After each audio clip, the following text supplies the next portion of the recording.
नाही, चंदगड नगर परिषदेमध्ये त्या ठिकाणी आमचे माजी आमदार राजेश पाटील त्या तालुक्याचे नेते आहेत. त्यांची तक्रार अशी होती की भारतीय जनता पक्ष किंवा शिंदे गट आपल्याला कुणी बोलायला तयार नाही. कालपासून निवडणुकीची उमेदवारी अर्ज भरायची सुरुवात झालेली आहे. म्हणून त्यांनी आपल्या शिष्टींची परवानगी काढून कैलासवासी बाबासाहेब कुपेकरच्या कन्या ज्या आता पवारसाहेब गटात आहेत त्या नंदाताई कुपेकर यांच्यावर चर्चा त्यांनी केली आणि त्यांची राजश्री शाहू आघाडी म्हणून काल त्यांनी स्थापन केली आणि त्याला आशीर्वाद देण्यासाठी मी त्या ठिकाणी उपस्थित होतो. त्यानंतर आमदार शिवाजीराव पाटील साहेबांचा मला फोन आला. ते म्हणाले माझी आणि नंदाताईची बोलणी होऊन आमची चर्चा झालेली होती आणि आता तुमच्यामुळं ते करायला तयार नाहीत. मी म्हटलं तुम्ही काय मला कधी बोलला नव्हता, परंतु आता जी दोघांची आघाडी झालेली आहे आणि मी त्यावेळी उपस्थित होतो आणि अशा पद्धतीच्या माझ्या भावना त्याला मी कळवल्या. नाही, या ठिकाणी आता माझ्याच मतदारसंघामध्ये कागलमध्ये भारतीय जनता पक्ष नेत्याच्यावर चर्चा सुरू आहे. गडिंग्लजमध्ये जवळजवळ भारतीय जनता पक्ष आमची युती झालेली आहे. त्यामुळे हा फॉर्म्युला सगळीकडे नाही. ज्या ठिकाणी आपापले स्वबळावर लढणार आहेत, आता चंदगडमध्ये जर भारतीय जनता पक्ष स्वबळावर लढणार असेल तर मग दुसरी आघाडी करू शकतात.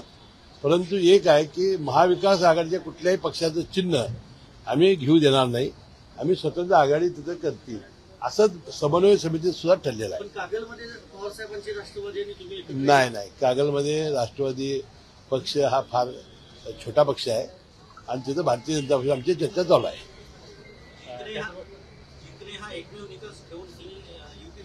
नाही, काय होतंय की ज्यांची शक्ती मोठी आहे ती दुसऱ्या पक्षावर चर्चा करत नाहीत. पण त्यांनी काय करायचं? पण त्यांना आघाडीचा फॉर्म्युला हा तिन्ही पक्षांनी मान्य केलेला आहे. अशाच प्रकारे इतर समन्वय समितीची बैठक होते त्यामध्ये देखील हा फॉर्म्युला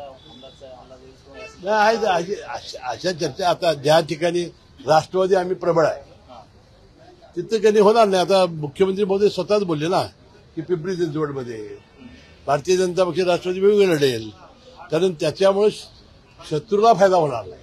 यामुळे ही रणनीती आमची आहे. अधिकृत नाही आले, आघाडी झालेली आहे, एकत्र नाही आले. शरद पवारांच्या पक्षाची हातमिळवणी करणं हे भाजपला खटकणारं वाटत नाही का? नाही, आता आधी शिवाजीराव पाटलांची त्यांची बोलणी झालीच होती ना.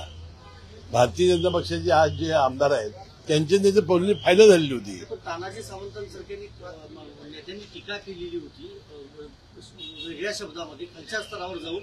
आपण एक रणनीती ठरलेली आहे. विरोधी महाविकास आघाडीला कसाही प्रकारचा फायदा होणार नाही या पद्धतीची रणनीती आपण आखलेली आहे. महाविकास आघाडीचा पार्टी नाही, पार्टी आता आघाडी झालेली आहे ना.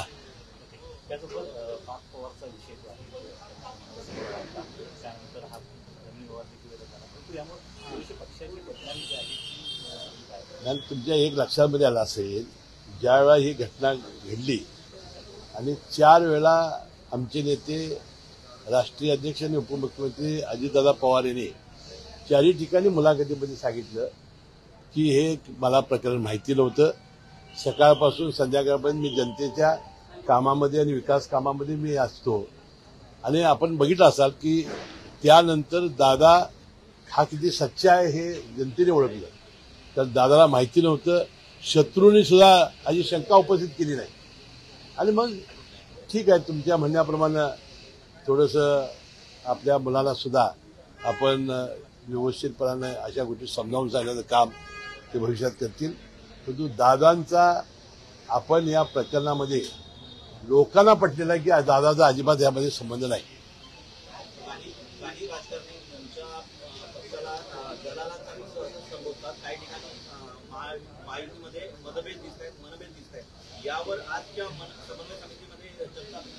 आता बाकीच्या पक्षाबद्दल कसं बोलायचं, नाव घेऊन बोलला तर मी त्याला बोलेन.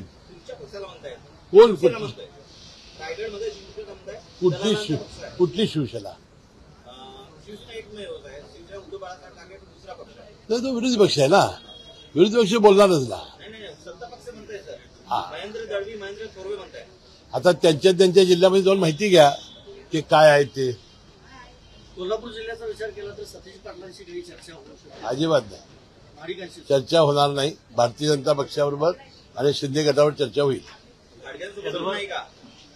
समन्वय समितीची बैठक आज होती तुमची, त्या बैठकीमध्ये तुम्ही देखील असणार आहे. त्या बैठकीत काय चर्चा झाली? काय नाही, आता या समन्वय समितीच्या बैठकीमध्ये आता तिन्ही पक्षाचे जास्तीत जास्त नगरपंचायती आणि नगरपालिका कशा निवडून येतील, पुढे महानगरपालिका आणि जिल्हा परिषद कशा निवडून येतील याचाच विचार होईल. दिल्लीमध्ये बॉम्बस्फोट झालेला आहे, अनेक जणांचं नाही, ते आता माहिती दिल्लीवाल्यांना माहिती आहे. मी काल संध्याकाळपासून ते बघितलं. वाटतं त्याचा आपल्या देशाचे गृहमंत्री खबीर आहेत, त्याची पाळंमुळं खोडून काढतील, शोधून काढतील.